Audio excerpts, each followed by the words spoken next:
সুকন্যার টুকিটাকি রান্নায় আপনাদের সকলকেই স্বাগত। আজকে আমি এসেছি কুঁদরোই ভাজার একটা সুন্দর রেসিপি নিয়ে। দেখুন বন্ধুরা, তাহলে পাশে থাকুন, দেখতে থাকুন আমি কেমন করে বানাচ্ছি। আজকে আমি কুঁদরোইয়ের একটা সুন্দর রেসিপি করব। দেখুন বন্ধুরা, এই যে দেশি কুঁদরোই, আমি এখানে 400 গ্রামের মতো কুঁদরোই নিয়েছি। এবার এই কুঁদরোইগুলোকে ভালো করে জল দিয়ে প্রথমে ধুয়ে নেব, নিয়ে এগুলোকে আমি সরু সরু করে কেটে নেব। দেখুন বন্ধুরা, এখন কুঁদরোইগুলোকে এখন কুচি কুচি করে কেটে নিয়েছি। আর এখানে আমি পেঁয়াজ নিয়েছি, পেঁয়াজ একটু বেশি করেই নিয়েছি। আর কাঁচা লঙ্কা কেটে রেখেছি 4-5টা। দেখুন গ্যাসেতে আমি কড়াটা বসিয়ে দিয়েছি। এবার এর মধ্যে আমি দিয়ে দেবো তেল, সাদা তেল দিয়ে দিলাম। তেলটা ভাজা হতে দেবো, এই তেলটা গরম হতে দেবো। হয়ে গেলে আমি এখানে ওই কুঁদরোইগুলোকে ভাজতে দেবো। বন্ধুরা দেখুন, তেলটা গরম হয়ে গেছে। এর মধ্যে আমি সামান্য জিরে ফোড়ন দিয়ে দিলাম, আর দিয়ে দিলাম এই যে 4-5টা কাঁচা লঙ্কা।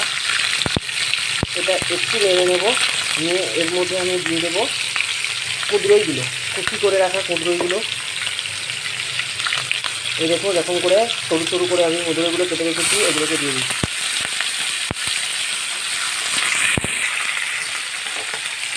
দেখুন এই যে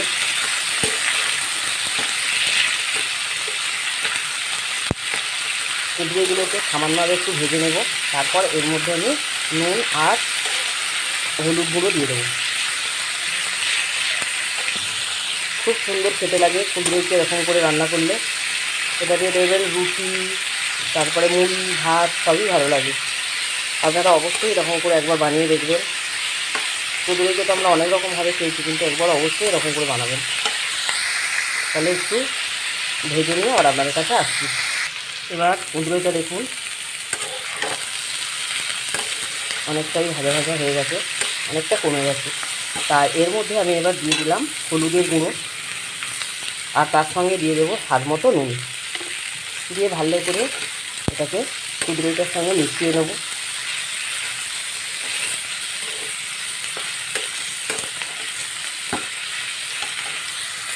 কুঁদরোইটা দেখুন অনেকটা ভাজা হয়ে এসেছে। এবার এর মধ্যে আমি দিয়ে দেবো কুচি করে রাখা পেঁয়াজ।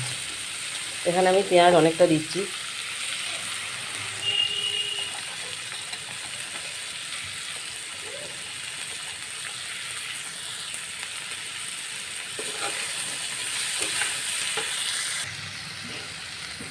দেখুন বন্ধুরা, একদম হয়ে এসেছে, আর সামান্য বাকি আছে। এই সময় এর মধ্যে আমি দিয়ে দেবো অল্প করে লঙ্কার গুঁড়ো।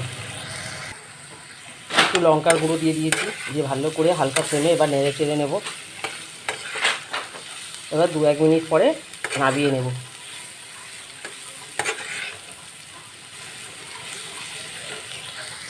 দেখুন বন্ধুরা, একদম কুঁদরোই ভাজা এই সুন্দর রেসিপিটা একদম কমপ্লিট হয়ে গেছে। এবার একটা পাত্রে ঢেলে নিয়ে আপনাদের কাছে ফিরে আসছি।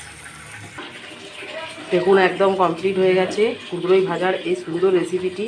এটি একটা আমার পাত্রে ঢেলে নিয়েছি। দেখুন বন্ধুরা, কতটা সুন্দর দেখতে লেগেছে, খেতেও লাগে অপূর্ব সুন্দর। আপনারা নিশ্চয়ই বাড়িতে ট্রাই করবেন, আর যদি ভালো লাগে তাহলে আমাকে লাইক, শেয়ার, সাবস্ক্রাইব করবেন। অবশ্যই কমেন্ট করে আমার পাশে থাকবেন। আপনারা সুস্থ থাকুন, ভালো থাকুন।